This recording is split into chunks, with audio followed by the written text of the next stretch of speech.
न हिंदू है, न मुसलमान है, न ब्राह्मण है, न क्षत्रिय है, न वैश्य है, न शूद्र है। जीव सब में है, लेकिन भ्रम बस अपने को जाति और धर्म मान लिए हैं।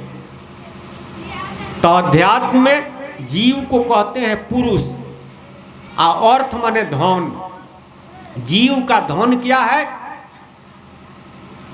जीव अपने धन के लिए अगर प्रयत्न करता है तो पुरुषार्थ कर रहा है। कबीरा सब जग निर्धना, धनवंता नहीं कोई, आ धनवंता सोई जानिए, जागर राम नाम धन होय। कबीर साहब कहे कि संसार में धनी वही है जिसके पास राम नाम है, और नहीं तो सारा दुनिया कंगाल है। दाता एक राम, भिखारी सारी दुनिया। दाता एक परमात्मा है, और लोग कहते हैं कि हम बहुत धनी हैं। अरे राजा मांगे प्रजा मांगे, मांगे सारी दुनिया, कौन नहीं मांगता है? कौन नहीं मांगता है? एक बार एक बादशाह जंगल में गया अपने कुछ मंत्री और सिपाहियों के साथ शिकार करने के लिए। तो घोर जंगल में चला गया। शिकार तो मिला नहीं, लेकिन जंगल में वह राह भूला गया, जंगल से बाहर निकलने का। गर्मी का दिन था, प्यास लगी हुई थी। सारे मंत्री और सिपाही लोग प्यास के मारे तड़फड़ा रहे थे। बादशाह को भी लग रहा था कि अगर पानी नहीं मिलेगा तो प्राणे निकल जाएगा, और रास्ता भी भुला गए हम लोग, अब क्या करें। लेकिन संजोग से उस जंगल में एक जंगली व्यक्ति मिल गया, और मंत्री और सिपाही उसको देखे तो पकड़ कर लाए। बादशाह कहे कि अरे तुम इसी जंगल में रहने वाले हो, पानी की व्यवस्था करो, पहले हम लोगों को पानी पिलाओ कि प्राण तो बचे, और उसके बाद रास्ता बताओ कि हम लोग जंगल से निकल जाएं। जंगली जानता था कि कहाँ पानी है, अपने झोपड़ी में ले गया, अब पानी लाकर रखा था, सबको पिलाया, कुछ फल भी खिलाया, और तब कहा कि अब आप लोग चलिए हम बता देते हैं रास्ता। जंगल से जब बाहर कर दिया तो बादशाह कहे कि तुम हमारा प्राण बचाए हो, सारे मंत्री और सिपाही सबका प्राण तुम ही बचाए हो, इसलिए हम तुमको कुछ देना चाहते हैं। वह जंगली कहा कि क्या देना चाहते हैं? बादशाह कहे कि आज नहीं देंगे, हम एक कागज दे देते हैं, इस पर लिख देते हैं जब तुम चाहो हमारे पास आ सकते हो, जिस चीज की आवश्यकता है तुम हमसे मांगोगे सब मिल जाएगा।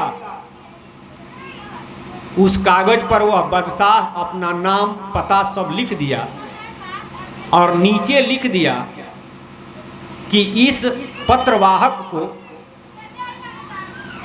तुरंत हमसे मुलाकात कराओ, और अपना सिग्नेचर किया, और उस जंगली को दे दिया और कहा कि तुम हमारे पास दिल्ली चले आना, मैं हिंदुस्तान का बादशाह हूं। किसी सिपाही को यह दिखाना, इस पर हम लिख दिए हैं कि तुरंत हमसे मुलाकात कराओ, हमारा सिग्नेचर है, वह तुरंत हमारे पास ले जाएगा। वह कागज लेकर के जंगली अपने कुटिया में गया, अपने परिवार के साथ रहने लगा जैसे रहता था। अपने परिवार के लोगों से भी यह बात बतलाया था। एक दिन उसकी पत्नी कही कि आप कह रहे थे कि दिल्ली का बादशाह आया था, हिंदुस्तान का राजा आया था, और वह इस पत्र दिया है, और कहा है कि किसी चीज़ की आवश्यकता है तो हमारे पास आ जाना। तो जाइए ना उसके पास, कुछ मांगिए धन, कि हम लोग भी बढ़िया से घर बना करके आराम से रहें। तो वो कहा कि ठीक कह रही है। वो पत्र ले करके आज चल दिया। पूछते पूछते पैदल का रास्ता था, दिल्ली पहुंच गया।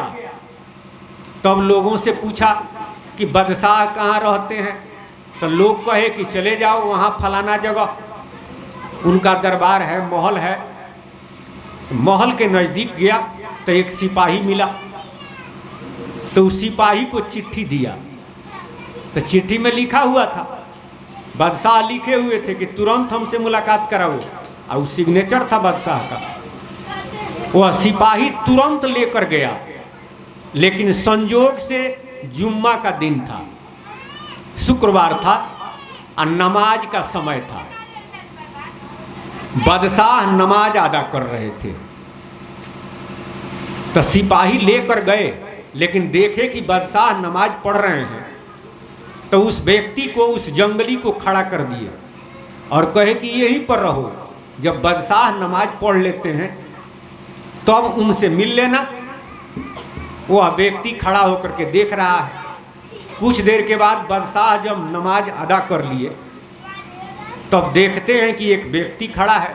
तो तुरंत वो पहचान लिए कि वही जंगली है, हम लोगों के प्राण का रक्षा किया था। उसको पकड़े, कहे कि कहो कहो कैसे आना हुआ, क्या चाहिए तुम्हें, चलो पहले हमारे साथ महल में, तूने तो हमारा प्राण बचाया था। वो जंगली व्यक्ति कहा कि रुकिए, पहले ये बताइए कि ये क्या कर रहे थे आप। हाथ कभी नीचे या कभी ऊपर, वो तो कभी देखा नहीं था। कहा कि ये क्या कर रहे थे आप। तो बादशाह कहा कि हम नमाज पढ़ रहे थे। कहा कि नमाज क्या होता है। तो बादशाह समझ गए कि अनपढ़ व्यक्ति है, जानता नहीं है। बादशाह कहे कि हम खुदा से, अल्लाह से, अरे भगवान से मांग रहे थे। वो कहा कि मांग रहे थे, आप तो कह रहे थे कि हम राजा हैं, मांगना तो भीख मांगा का नु काम है, तो आप भी भीख मांगे हैं का।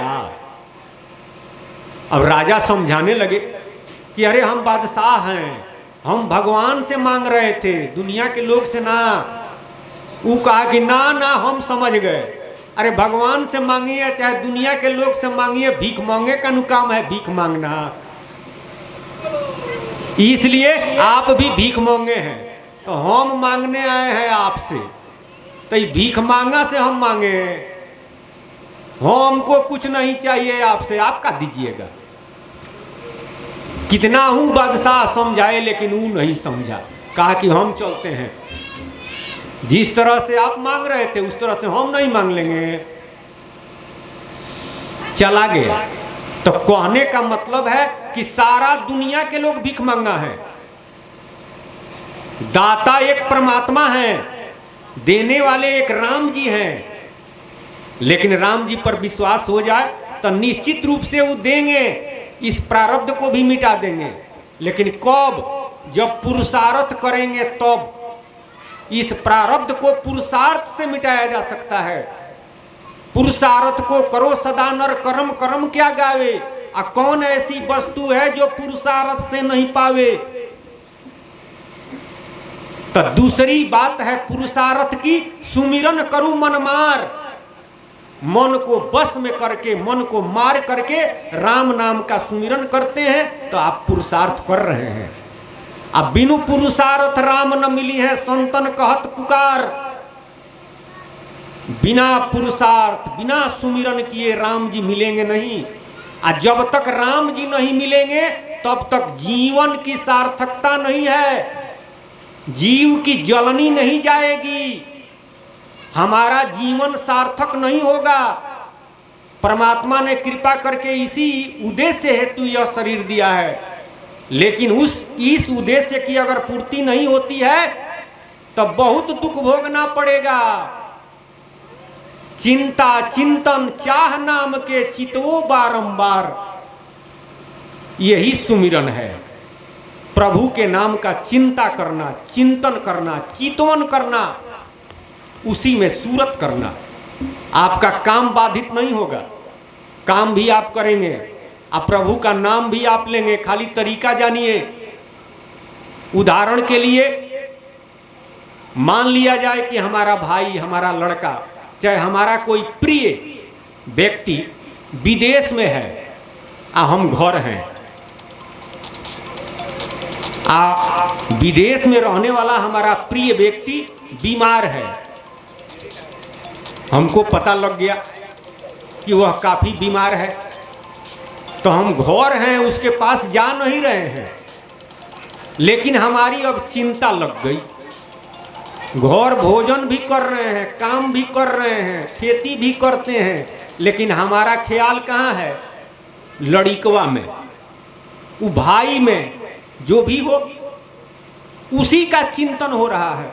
लोग समझा रहे हैं कि अरे का चिंता किए हो, इलाज हो रहा है, ठीक नहीं हो जाएगा, तो वो चिंता जाता नहीं है। काम भी करते हैं, खाते भी हैं, चल भी रहे हैं, बैठ भी रहे हैं, सो भी रहे हैं। उसी तरह से चिंता प्रभु की अगर लग जाए तो संसार का काम छूटेगा नहीं, सब काम होगा। खाली यही समझ लिया जाए। चिंता चिंतन चाह नाम के चितवो बारंबार, बारंबार यानी उसी में सूरत लग जाना। असुर दुर्लभ नर्तन को पाकर हो जाओ होशियार, अब की बाजी हार गया तो भर में जोनी अपार। सतराम बाबा कहते हैं, चेतावनी देते हैं कि यह मनुष्य शरीर देवताओं को भी दुर्लभ है। देवन याचत यह मन माही, मानुष हो भवसागर तर जाही। सारे देवता लोग, अरे रामचरितमानस पढ़िए, भगवान श्री रामचंद्र जी कहते हैं, बड़े भाग मानुष तन पावा, सूर दुर्लभ सदग्रंथन गावा। सूर माने देवता, देवताओं को दुर्लभ है, परमात्मा की कृपा से यह शरीर मिला है, इसलिए इसको गंवाइए मत। नहीं तो अब की बाजी हार गयो तो भर में जोनी अपार। हाथी में, घोड़ा में, कुत्ता में, सियार में, बंदर में, सर्प में, बिच्छी में, चींटी में इत्यादि जोनियों में भ्रमण करना पड़ेगा।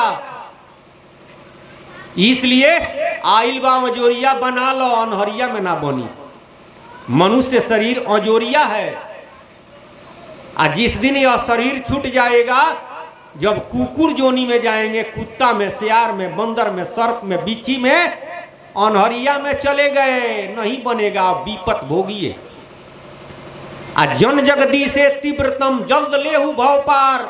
जगत में दो बातें हैं सार, जगत में दो बातें हैं सार, एक भाग्य और दूसरा पुरुषार्थ यानी राम नाम का सुमिरन।